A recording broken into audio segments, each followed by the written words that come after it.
오늘 아까 밥 먹으면서 밥 먹고 올라왔더니 우리 성근 형제님이 밥 먹는 중간이었나? 제목이 이게 맞습니까? 저한테 제목이 이게 맞습니까? 뭐예요? 땡땡의 위력. 땡땡의 위력. 이 땡땡이 무엇인가? 그게 오늘 설교에 여러분이 해답을 구하셔야 됩니다. 설교 끝에쯤 나오겠죠? 처음부터 얘기할 거면 여기다 썼죠. 잘 맞춰보세요. 땡땡이 무엇인지. 알겠죠? 예. 저는 성경을 읽으면서 그리고 또 세상을 살아가면서 어떤 이제 우리 주변에 많은 사건들이 일어나잖아요. 근데 그 모든 사건들은 하나님 말씀에 의하면 영적인 세계에서 어떤 일이 발생을 해야 이 세상에서 그것으로 말미암아 보이는 이 세계에 어떤 사건들이 일어난다고 이제 말씀을 하세요. 이제 말씀을 찾아보면 히브리서 11장 3절 말씀부터 우리 한번 같이 합독해 볼게요. 시작. 믿음으로 우리는 세상이 하나님의 말씀으로 지어졌다는 것을 깨닫습니다. 보이는 것은 나타나 있는 것에서 된 것이 아닙니다. 예. 그럼 보이는 세상은 무엇에 의해서 됐다는 거예요? 보이지 않는 세계에 의해서. 이제 보이지 않는 세계는 뭘 얘기하세요? 하나님. 그죠? 하나님께서 말씀으로 세상을 지으셨는데 하나님은 보이지 않잖아요.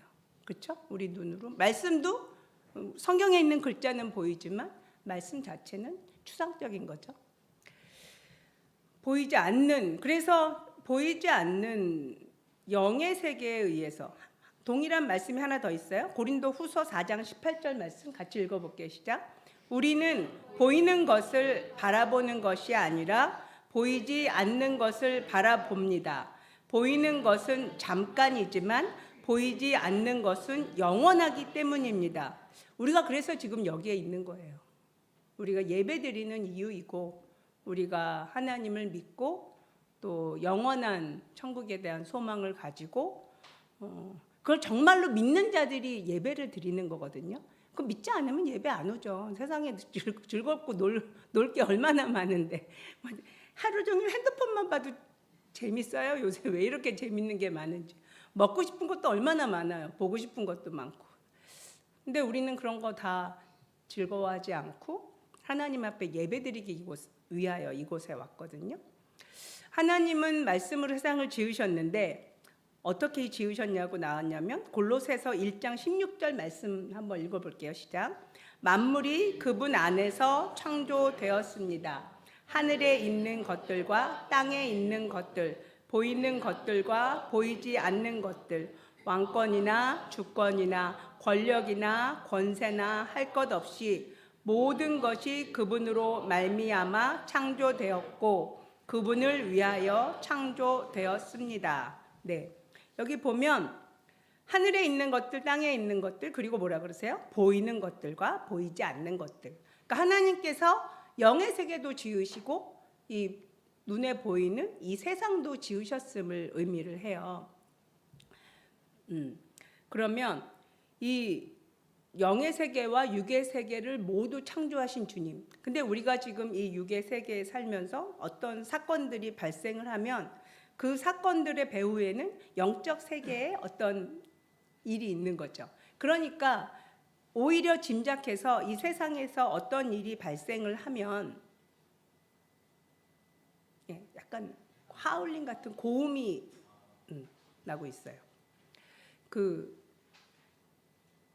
어떤 이 영적 세계, 오히려 육의 세계에서 어떤 일이 발생을 하면 그 발생한 일로 말미암아 유추해 볼 수 있는 거죠. 영적인 세계에 어떤 일이 있나 보다. 뭐가 문제지? 또 어떤 일이 발생을 했을까 하고 한번 생각을 해볼 수 있는 거죠. 즉 어떤 영적인, 그래서 저는 어떤 일들이 이렇게 이 세상에서 많은 일들이 발생할 때 그 발생하는 그 일들에 대해서 되게 유심히 관찰을 해요.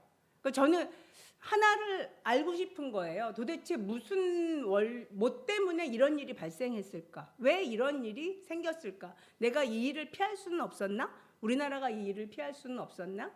혹은 어떤 일이 생겼는데 뭐 때문에 이런 일이 생겼지? 하고 계속 그 원인을 생각을 해보는 거예요. 그러니까 하나님이 일하시는 원리, 원칙을 우리가 깨닫고 알게 된다면, 그리고 그것을 대응할 수 있다면 어떤 영적인 우위, 그죠? 어떤 우위에 설 수 있는 또 승리하는 삶의 비결을 얻어낼 수 있을 거라고 생각을 해요.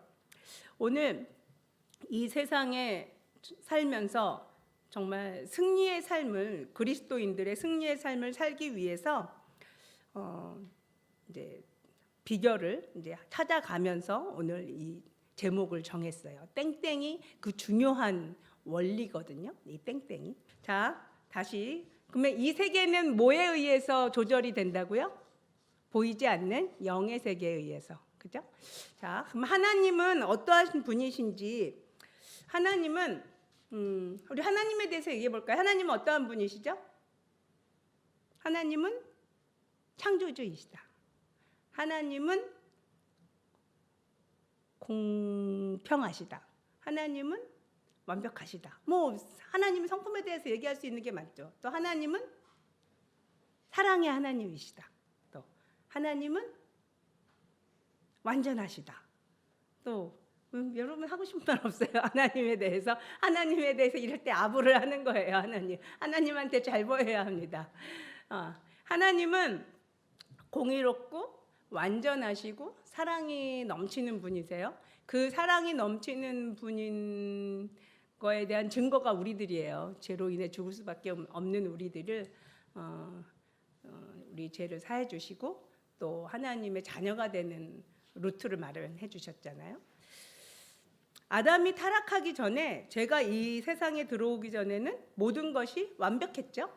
즉 자연 만물을 다스리게 만드셨죠. 그 자연 만물은 사람의 다스림을 받도록 지음을 받은 거죠. 근데 그 시기가 되게 짧았던 것 같아요. 그죠? 아담이 죄를 짓고 나서 죄가 세상에 들어온 이후에는 모든 것이 굉장히 혼란스러워졌어요. 또 죄로 인해서 많은 정말 구부러진 현상들이 생겼고, 또 뿐만 아니라 사단이 힘을 다해서 사람들이 하나님 앞에 가까워지는 걸 힘을 다해서 막기 때문에 정말 이 세상에는 정말 거미줄처럼 아주 얽히고 얽혀서, 또 조상들이 죄를 지으면 그 죄에 대한 것들도 막 내려오고, 아무튼 이 세상은 너무너무 얽혀 있어요. 그래서 굉장히 많은 사건 사고들이 발생합니다. 그래서 하나님은 이 고난 중에 사람들이 인생을 고통과 고난 중에 있는 것들을 불쌍히 여기세요. 불쌍히 여기세요. 성경에서 우리 지난번에 수요 예배 설교를 여러분 기억하신지 모르겠는데 전 아주 재밌게 들었어요. 우리 문 목사님 설교에서 그 야곱이 죄를 짓고 그 형의 에서를 속이고 아버지를 속인 거에 대한 그 대가로 말미암아 어떠한 삶을 살게 됐죠? 그 살인자로서 이제 살해 위협을 형으로부터 받게 되고, 그 다음에 이제 삼촌으로부터 사기를 당해가지고 원하지도 않는 여자랑 결혼을 해. 속아서 결혼하는 것만큼 남자한테 억울한 일이 있을까요?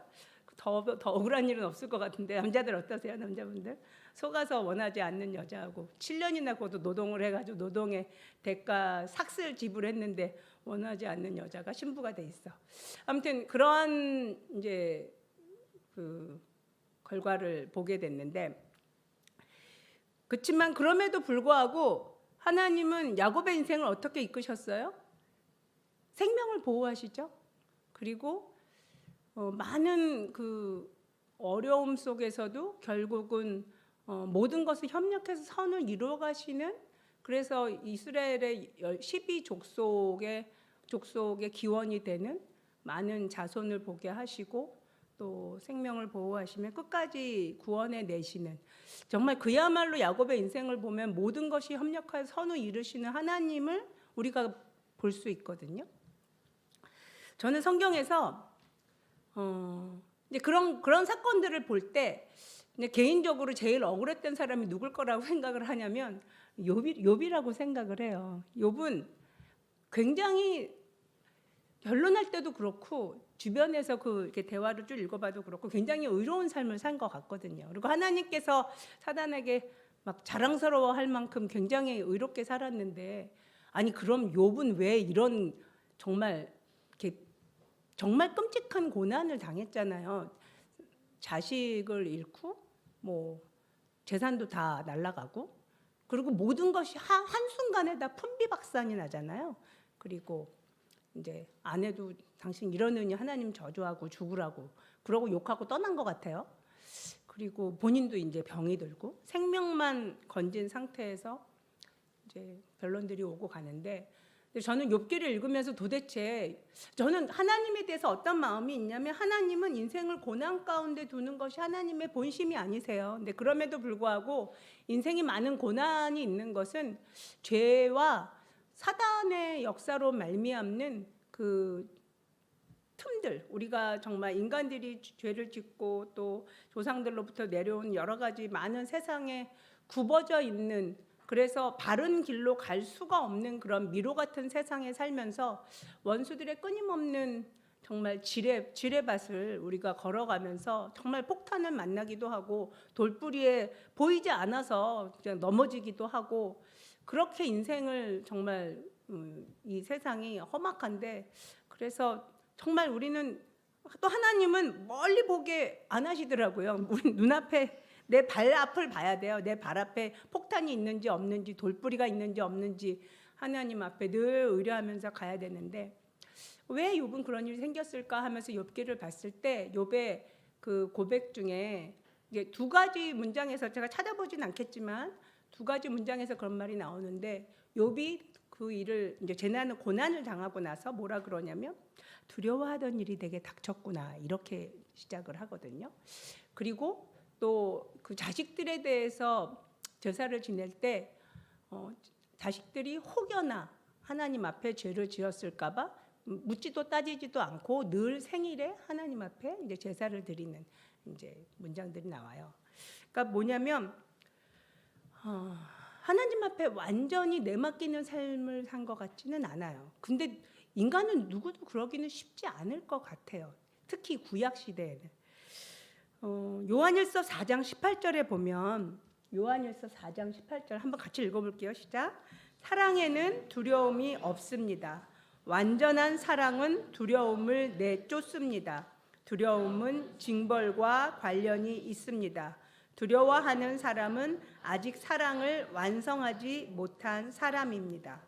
예, 요한일서 말씀이지만, 신약의 말씀이지만 우리가 하나님께 대해서 어떠한 신뢰가 있어야 되냐면, 그러니까 욥의 이 두려움을 넘어서는 믿음과 사랑이 있어야 된다라고 생각을 해요. 그건 뭐냐면, 그러니까 죽이든지 살리든지 주님께서 나를 책임지신다는. 그러니까 우리 예를 들어서 여러분이 자녀를 이렇게 훈련시키거나 꾸중하거나 견책할 때 죽이도록 때리진 않잖아요. 그죠? 또 잔소리를 해도 미워하는 악감정으로 하는 게 아니죠. 사랑하는 마음으로 훈련시키기도 하고 잔소리를 하기도 하고 또 어떤 일들을 하기도 하는데, 마치 그런 것처럼 하나님이 나를 자식으로 아시고 또 나를 너무너무 사랑하시니 나를 어떻게 하시겠어? 나를 사랑하시니 알아서 인도하시겠지. 그러니까 하나님에 대해서 내가 정말 사랑하는 사람한테 나의 모든 것을 맡기는 것처럼 하나님 앞에 나의 모든 것을 그냥 맡기는, 그러니까 두려움이 없는 그러한 사랑. 물론 하나님을 경외해요. 경외하는 거하고 이 두려움이 있는 사랑하고는 다르거든요. 그래서 하나님을 참으로 나를 뭐 알아서 하시겠지. 설마 전 맨날 하는 게 있어. 날 굶기기 아시겠어? 이러면서 하나님께 이제 나아가는데, 하나님은 우리를 아주 깊이 사랑하세요. 자녀로, 또 하나님의 유업을 이을 자로, 또 하나님께서 유업을 줄 수 있을 만한 자격과 인격과 성품과 모든 그 그릇을 만들기 위해서 우리를 인도하십니다. 왜 그러시죠? 좋은 것을 주시기 위해서, 항상 더 좋은 것을 주시기 위해서입니다. 하나님의 말씀은 정확하고 완전하시죠. 또 완전하게 살아있어서 하나님의 말씀은 생명이 있는데, 저는 전에는 어땠냐면 하나님의 말씀을 이해가 안 돼도 그냥 믿었어요. 이해가 안 돼. 내 논리적인 생각으로는 이해가 안 되는데 믿었어요. 하나님의 말, 하나님이 살아계시다는 걸 알았기 때문에, 하나님이 살아계시다면 이 성경에 있는 모든 말씀이 다 그렇다는 건데, 이해가 못해도 무조건 믿고 행했어요. 그러니까 이해를 못하고 믿고 행해도 은혜가 있어요. 은혜가 있을 뿐만 아니라 이 하나님의 인도하시는 그 드라마틱한 삶을 살거든요. 근데 요새는 중요한 게 이해가 돼요. 하나님의 말씀이 이해가 돼요. 이해가 되면서 믿음이 되니까 엄청 좋은 거예요. 그러니까 이게 뭐냐면, 제가 이제 뒤에 할 말을 제가 좀 먼저 하는데, 하나님이 예수 그리스도께서 뭐라 그러시냐면, 내가 곧 길이요 진리요 생명이라 그러시잖아요. 그죠? 그리고 내가 생명의 떡이니 나를 먹어라 그러시잖아요. 예수님은 어떻게 먹어요? 그리고 말씀이 생명이라 그러시잖아요. 생명의 양식이다. 근데 하나님의 말씀이, 그러니까 우리가 배고프면 뭘 먹어요? 밥을 먹어야죠. 맛있는 밥, 맛있는 빵. 요새 맛있는 게 왜 이렇게 많아요? 요새 고구마를 먹는데 또 고구마가 그렇게 맛있더라고요. 세상에 맛있는 게 너무 많아. 근데 내 육체가 빵과 고구마, 밥을 먹으면 어때요? 그게 에너지가 되죠.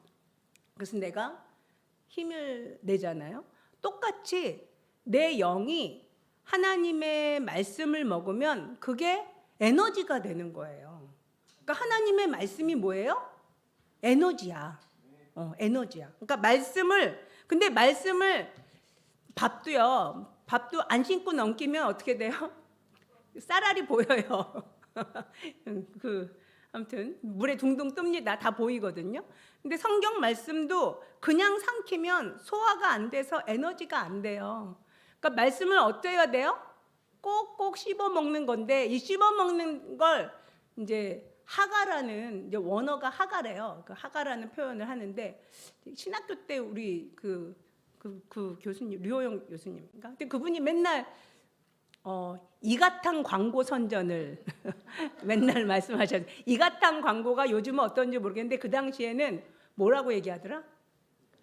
씹고 뜯고 맛보라 그랬나?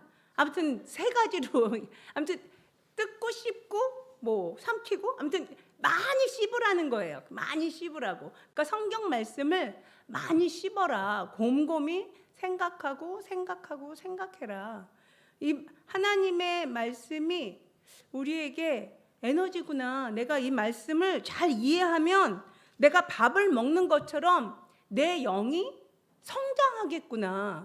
내 영이 성장하고 믿음이 성장하겠구나. 그게 이해가 되더라고요. 그러면서 너무너무 좋은 거예요. 이 말씀. 그래가지고 요새 말씀을 조금씩 봐요. 이렇게 여러 말 안 보고 이렇게 한 문장 한 문장 이렇게 천천히 보게 되는데, 예수님께서 공생에 시작하시는 첫 단계가 뭐였냐면, 회당에서 이렇게 쫙 책을 펼치시고 쫙 읽으신 다음에 오늘 이 말씀이 너에게 응했다 하시면서 공생의 시작을 하시거든요. 물론 세례 요한이 이제 회개하라 천국이 가까웠다 이렇게 하시면서 예수님의 길을 예비하지만, 우리 누가복음 4장 17절에서 21절 바로 그 부분 한번 읽어볼게요. 시작. 예언자 이사야의 두리머리를 건네 받아서 그것을 펴시어 이런 말씀이 있는 데를 찾으셨다. 주님의 영이 내게 내리셨다. 주님께서 내게 기름을 부으셔서 가난한 사람에게 기쁜 소식을 전하게 하셨다. 주님께서 나를 보내셔서 포로된 사람들에게 해방을 선포하고 눈먼 사람들에게 눈뜸을 선포하고 억눌린 사람들을 풀어주고 주님의 은혜의 해를 선포하게 하셨다. 예수님은 두루마리를 말아서 시중 드는 사람에게 되돌려 주시고 앉으셨다. 회당에 있는 모든 사람의 눈은 예수께로 쏠렸다. 예수께서 그들에게 말씀하셨다. 이 성경 말씀이 너희가 듣는 가운데서 오늘 이루어졌다. 이 말씀을 한번 보세요. 말씀을 보면 다시 이렇게 보면 어떤 사람들에게 이 복음이 전해지는 거예요? 포로된 상태, 그죠? 그 다음에 눈먼 사람, 그 다음에 억눌린 사람.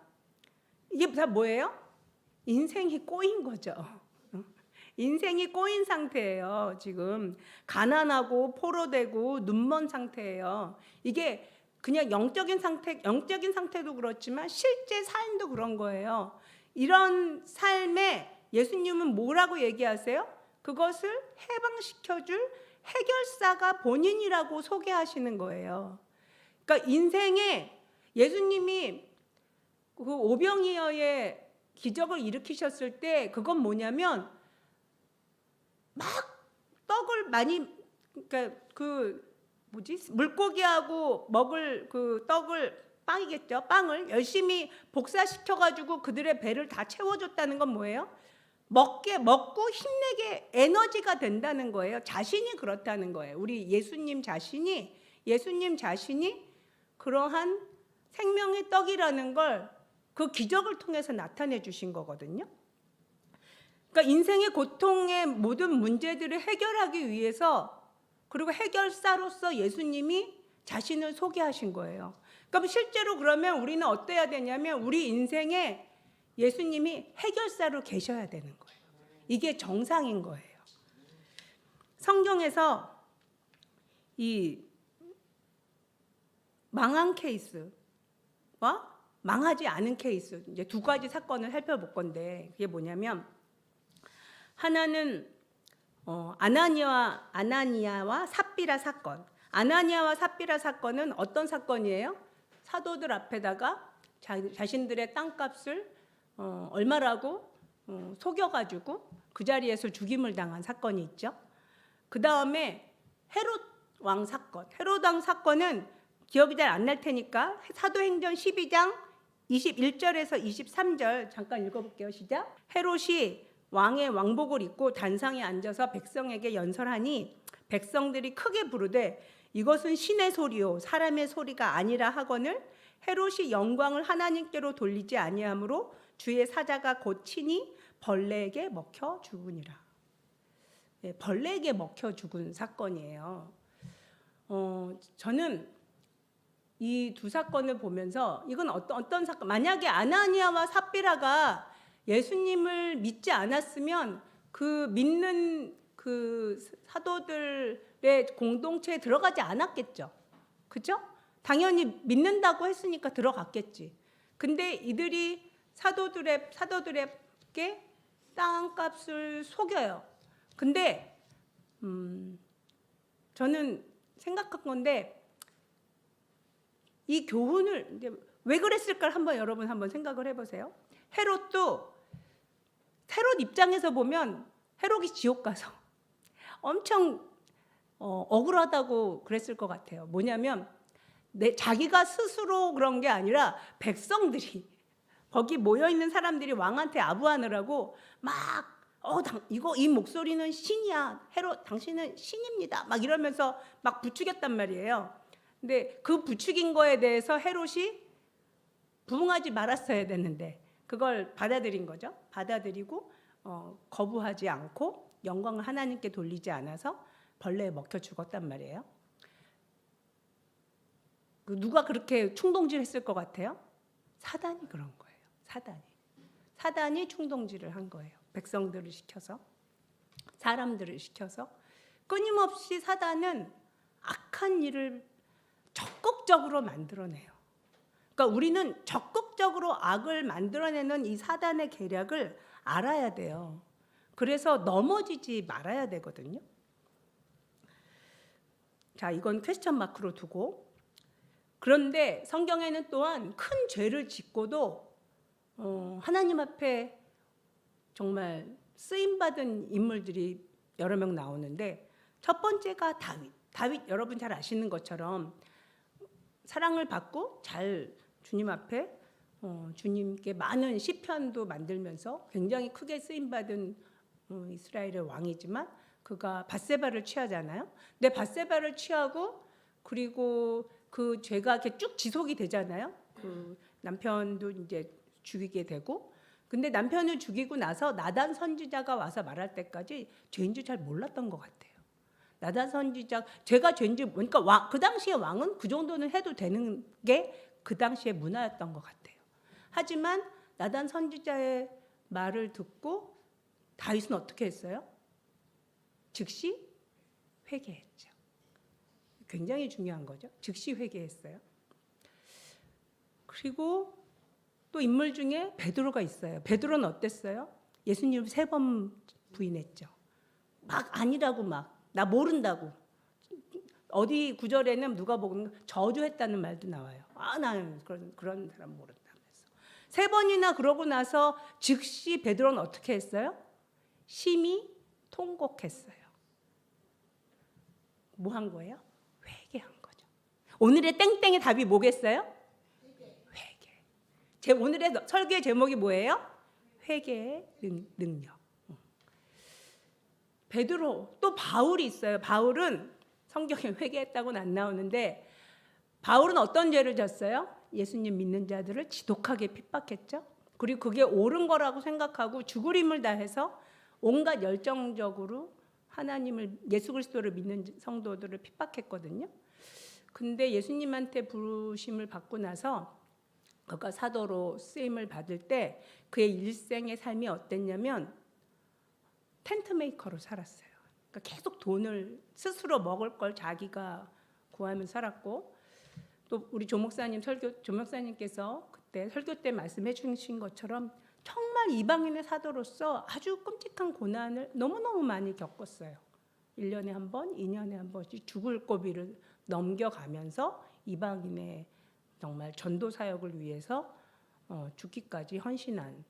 그러면서 바울은 자신을 가리켜 뭐라고 얘기하냐면 죽을 때까지 이 마음이 있었던 것 같아요. 나는 죄인 중에 괴수다.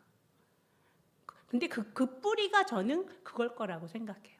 나는 과거에 예수 믿는 자들을 죽이는데 찬성했던 사람이다. 그리고 죽이기 위해서 힘을 다했던 사람이라는 그것을 늘 가지고 있었던 것 같아요. 그러므로 오히려 그가 정말 지독한 고난을 당하면서도 아주 겸손하게 죽기까지 충성한 사람이 아니었나? 저는 바울이 그렇게 생각이 되거든요. 저는 단언컨대 제 생각에 아나니아와 삽비라가 거짓말했어도 즉시 회개했으면 저는 살았을 거라고 생각해요. 헤롯이 겸손하게 그 영광을 하나님께 돌렸으면 벌려먹혀 죽임을 당하지 않았을 거라고 생각해요. 회개는 죄를 이렇게 지우개로 지우는 것 같은 능력이 있어요. 회개는 정말 어마어마한 능력이에요. 우리가 회개할 때 하나님께서 우리의 죄를 없애주시고 뿐만 아니라 그 죄로 인해서 생겨날 어마무시한 결과들이 있어요. 내가 작정하건 작정하지 않건, 모르건 모르지 않건 우리는 죄를 지어요. 입으로도 죄를 짓고, 마음으로도 죄를 짓고, 생각으로도 죄를 짓고, 행동으로도 죄를 짓고, 끊임없이 죄들을 짓는데, 또 우리 부모가 죄를 짓기도 하고, 내 옆 사람이, 우리는 죄를 짓는 모든 일들은 다 사정권 안에 들어와서 원수들이 정말 끊임없이 틈을 타서 무슨 일을 정말 뻥뻥 폭탄처럼 터뜨릴지 알 수가 없어요. 근데 이 모든 것을 없애주는, 그것을 정말 지우개로 지울 수 있는 유일한 방법이 회개예요. 우리는 아주 위대한 회개의 능력을 가진 자들이에요. 근데 문제가 뭐냐면 같은 죄를 반복하는 게 문제예요. 내가 회개했다고 생각을 하는 거야. 나는 회개했어. 말로 분명히 했어. 근데 그 죄를 반복해서 짓는다는 건 뭐냐면 실은 회개가 제대로 안 된 거예요. 입술로 하는 회개는 의미가 없어요. 그건 정말 입만 사는 거죠.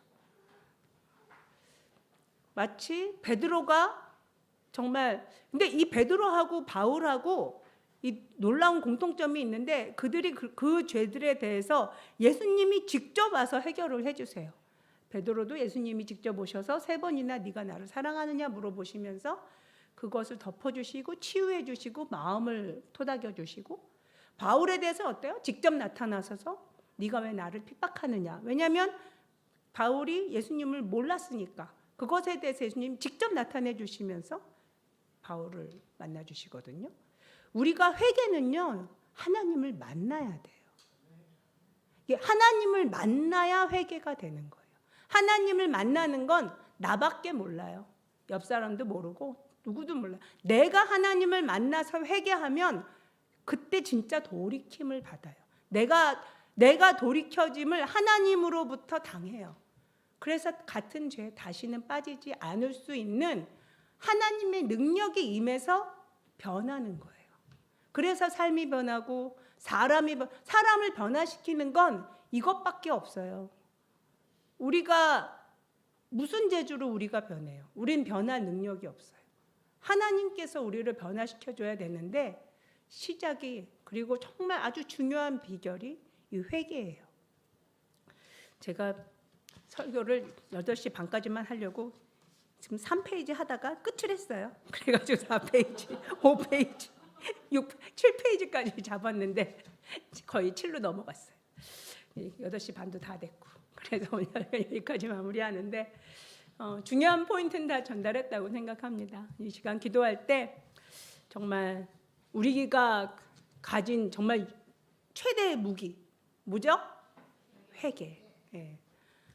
정말 여러분이 주 앞에 정말 주님을 만나는, 정말 바울을 만나 주신 것처럼, 베드로를 만나 주신 것처럼 그렇게 하나님을 만나는 그런 회개를 통해서 정말 모든 죄를 깨끗하게 없애주시고, 또 내가 정말 나의 모든 이렇게 나를 얽게 정말 어떻게 움직이고 뛸 수 없게 만드는 이 모든 환경적인 제약과 또 정말 마음의 움츠림과 또 정말 그 모든 질병과 그 모든 것들을 다 해결해 주시는 정말 하나님 앞에 우리 자신을 맡기면서 같이 이 시간 말씀을 생각하시면서 기도하시겠습니다.